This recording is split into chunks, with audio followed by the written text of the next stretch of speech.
નમસ્કાર મિત્રો, અમારા નવા વિડીયોમાં આપ સૌનું હાર્દિક સ્વાગત છે। તો આજે આપણે વાત કરીએ લગ્ન સમયે એવું તો શું થયું કે કામિનીને કિડનીનું દાન કરવું પડ્યું, બનેલ ઘટના ગઈ એવું હૈયું ફાટી પડે એવી ઘટના હતી। આખરે કામિની નાસી જ ગઈ। શાંતાબહેને પણ જબરો આઘાત લાગ્યો। પોતાની કેળવણીમાં જ કચાશ રહી ગઈ હશે ત્યારે ને, બાકી બ્રાહ્મણનું કુળ અને આવા સંસ્કારો। શાંતાબહેનને પોતાની જાત ઉપર નફરત થઈ આવી। શું નહોતું કર્યું એમણે કામિનીને સારી રીતે ઉછેરવામાં? જાત ઘસી નાખી હતી, લોહી પાણી એક કર્યા હતા કે કાલ ઉઠીને કોઈ એમ ના કહે કે શાંતા ગોરાણીએ બાપ વગરની દીકરીને ઉછેરવામાં કશું ધ્યાન ના રાખ્યું, એને કેળવી નહીં, સારા સંસ્કારોનું ચિંતન કરવાનું ચૂકી ગયા, એટલે જ આ છોકરી આવી પાકી। પણ ના, શાંતા ગોરાણીએ એને સંસ્કારી બનાવવામાં કે લાડકોડથી ઉછેરવામાં કોઈ કમી બાકી રહેવા દીધી નહોતી। છતાંય આ છોકરીએ પોતાનું મોં કાળું કર્યું જ, માના નામ ઉપર કાળો કૂચકડો લગાવી જ દીધો। શું થાય? કોણે ધાર્યું હતું કે કામિની આવું કરશે? આમ છેલ્લા પાટલે બેસી જશે? ગઈ કાલ સુધી તો કામિનીને ઓળખનારા એના સંસ્કારો અને શાલીનતાના ભરપેટ વખાણ કરતા હતા। કામિની સીધી સાદી યુવતી છે, સીધા રસ્તે ચાલનારી છે। અત્યારના જનરેશનની યુવતીઓ જેવું ઉછાળાપણું નથી તેનામાં, એવી વાતો કરતા હતા।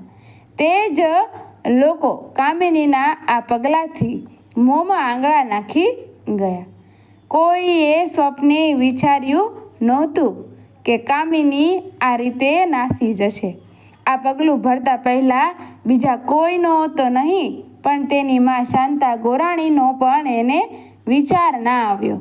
બિચારા શાંતા ગોરાણીએ તો પેટે પાટા બાંધીને તેનો ઉછેર કર્યો હતો, તેને ક્યારેય બાપની ખોટ પડવા દીધી નહોતી।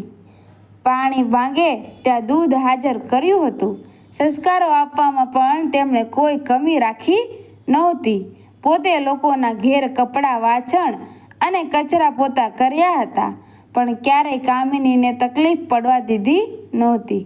કોઈ કાલ ઉઠીને એવું ના કહે કે બાપ વગરની છોકરી હતી એટલે આવું થયું। ખૂબ ચિંતા રાખી હતી એમણે દીકરીની, છતાં દીકરીને આવું જ કર્યું। આખરે એ તેના બાપ ઉપર જ ગઈ ને? હા, તેનો બાપ પણ આ રીતે જ શાંતા ગોરાણીને રઝળતા મૂકીને, રાત મૂકીને નાસી ગયો હતો ને? આ છોકરીએ પણ એવું જ કર્યું ને? પાછી ઉપરથી ઘરમાં જે 2 લાખ રૂપિયા તેના લગ્ન માટે ગોરાણી લાવ્યા હતા તે પણ લઈને નાસી ગઈ। 15 દિવસ પછી તો તેનું લગ્ન હતું। કેટલી દોડાદોડ કરી ગોરાણીએ આ સંબંધ ગોઠવ્યો હતો। દીકરાવાળાને કાલાવાલા કરીને પણ આ સંબંધ ગોઠવ્યો હતો। છોકરો CA થયેલો હતો, કોઈક ફાર્મમાં હાલ તો નોકરી કરતો હતો, પણ ટૂંક સમયમાં જ પોતાની સ્વતંત્ર પ્રેક્ટિસ શરૂ કરવાનો હતો। દીવો લઈને શોધવા નીકળે તો પણ એમની બ્રાહ્મણીની નાતમાં આવો દીકરો ના મળે, અને પાછો દેખાવડો પણ કેવો! રાજકુમારને કે કોઈક ફિલ્મના હીરોને પણ શરમાવે તેવો દેખાવડો હતો। બધું જ નક્કી થઈ ગયું હતું, બધી ખરીદી પણ થઈ ગઈ હતી, બધાને બાના પણ અપાઈ ગયા હતા, દાગીના પણ ઘડાઈને આવી ગયા હતા, અને કામિનીએ આમ મોં કાળું કર્યું। એ તો સારું થયું કે તે માત્ર રોકડા 2 લાખ રૂપિયા જ લઈને નાસી ગઈ, દાગીના રહેવા દીધા, નહીંતર શાંતા ગોરાણી બાકીવાળાને શું જવાબ આપત? હા, તેમણે તો ઉછીના પાછીના કરી અને વ્યાજે પૈસા લાવી અને આ પ્રસંગનું આયોજન કર્યું હતું। કેટલીક રકમ તો તે ત્યાં કામ કરતા તે બંગલાના માલિક પાસેથી કામમાં પૈસા વાળી આપવાની શરતે લાવ્યા હતા. હવે શું થશે? બધાને શું જવાબ આપવો? અને ખાસ તો છોકરાવાળાને શું જવાબ આપવો? એ લોકો તો આબરૂદાર માણસો હતા. માત્ર શાંતા ગોરાણીને જ ઓળખતા હતા. શાંતા ગોરાણીના નામ પર અને શાખ ઉપર જ આ સંબંધ માટે રાજી થયા હતા. એ કાંઈ કામિનીને થોડા ઓળખતા હતા. હવે શું કરવું એ જ મૂંઝવણ મોટી હતી. શાંતા ગોરાણી માટે કામિની ગઈ તો ખરી, પણ તે કોઈની સાથે ગઈ, ક્યાં ગઈ, શા માટે તેણે આવું પગલું ભર્યું તેનો કોઈ જવાબ તેમની પાસે નહોતો. બધાને આશ્ચર્ય થાય તેવી જ ઘટના હતી. કામિનીને કોઈ સાથે લફરું હોય તેવું તો કોઈની જાણમાં નહોતું. ના તો તેની સાથે કોઈ યુવક ગયો હોય એવું તે કોઈને લઈને નાસી ગઈ હોય તેવું કાંઈ જણાતું નહોતું. જો કે ગામના મોઢે ગરણું થોડું બંધાય છે. લોકો તો એમ પણ કહેતા હતા કે ભલે ગામનો કોઈ યુવક તેની સાથે ના ગયો હોય, પણ કાંઈ 2 લાખ રૂપિયા લઈને તે એકલી થોડી જાય. નક્કી શહેરનો અથવા બીજા ગામનો કોઈ યુવાનને લઈને નાચી ગઈ હોવી જોઈએ. શહેરમાં ભણવા જતી હતી. મોટા ઉપાડે માએ કોલેજ જવા મોકલી હતી, એટલે ત્યાં કોઈક સાથે લફરું હોવું જોઈએ.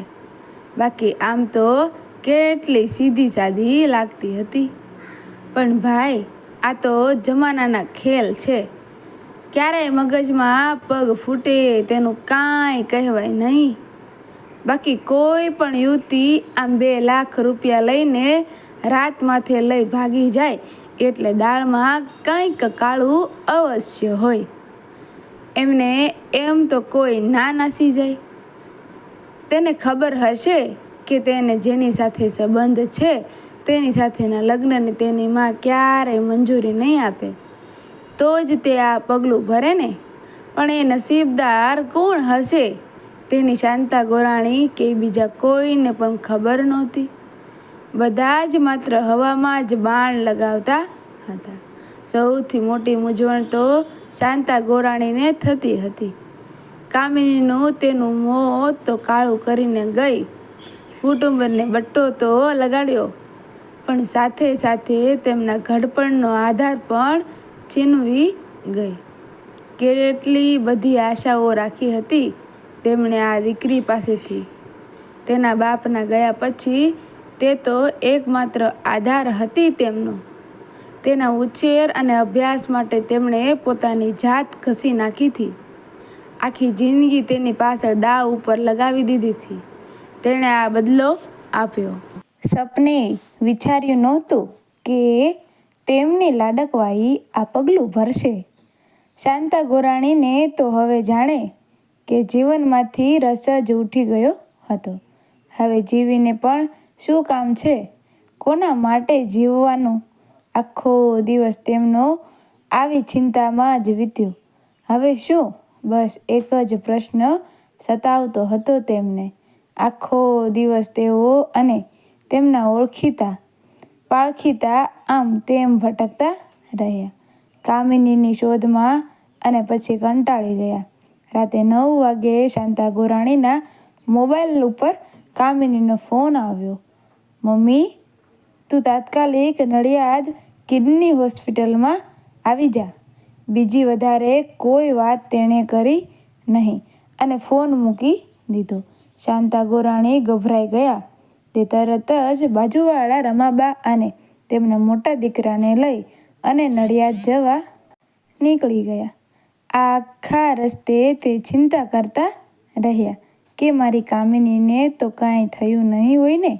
કિડની હોસ્પિટલમાં છે એટલે ક્યાંક તેને કિડનીની બીમારી કે ઇન્ફેક્શન ના થયું હોય.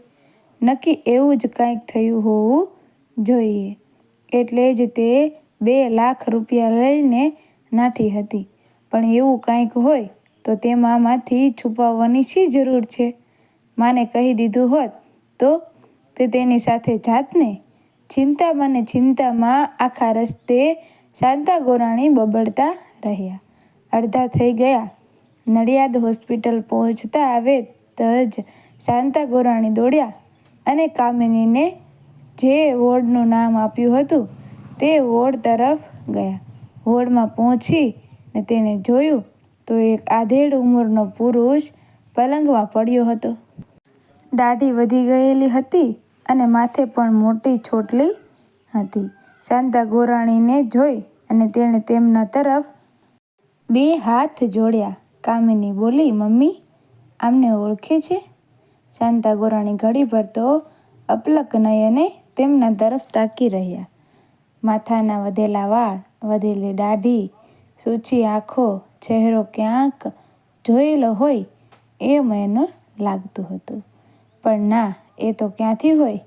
એમની શંકાનું સમાધાન કરતા કામિની બોલી, મમ્મી, આ છે સ્વામી નિમેષાનંદજી, તારા એક વખતના સૌભાગ્ય સિંદૂર અને મારા પપ્પા. શાંતા ગોરાણી આશ્ચર્ય અને આનંદથી ઘડીક પલંગમાં સૂતેલા એ પતિ તરફ તો ઘડીક પોતાની પુત્રી તરફ જોઈ રહ્યા. આ દીકરી, તેમની આંખોમાં જાણે કે શ્રાવણ ભાદરવો છલકાઈ રહ્યો. મમ્મી, કામિની બોલતી હતી, હું જ્યારથી સમજણી થઈ ત્યારથી જ પપ્પાની શોધ કરતી હતી અને હું મારી શોધમાં સફળ થઈ ત્યારે ખબર પડી કે પપ્પા તો સાધુ થઈ ગયા છે. તેમણે ઘણી બધી આધ્યાત્મિક સિદ્ધિઓ મેળવી છે, પણ તેમની બંને કિડનીઓ ખરાબ થઈ ગઈ છે. માંડ માંડ તેમને સમજાવીને હું અહીં લાવી. મારી એક કિડની તેમને આપી અને દવાખાનાનો બધો ખર્ચ પણ મેં જ આપ્યો. પણ તેમની શરત હતી કે મારે આ વાત તને કરવી નહીં, તો જે ઈલાજ કરાવશે. પણ શું થાય, હું ઘરમાંથી પૈસા ચોરી લાવી હતી એટલે તમે લોકો મારા માટે ન જાણે શું એ વિચારતા હશો, એટલે ના છૂટકે મારે તને જણાવવું પડ્યું.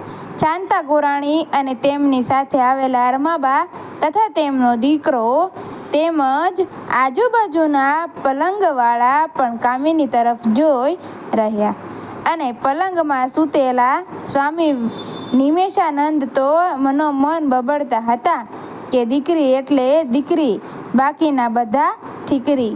મિત્રો, વિડીયો ગમ્યો હોય તો વિડીયોને લાઈક કરજો, શેર કરજો અને અમારા આવા જ નવા વિડીયો જોવા માટે અમારી ચેનલને સબસ્ક્રાઈબ કરી દેજો. તમારું આ વિડીયો વિશે શું કહેવું છે કોમેન્ટમાં જરૂરથી કહેજો. ધન્યવાદ.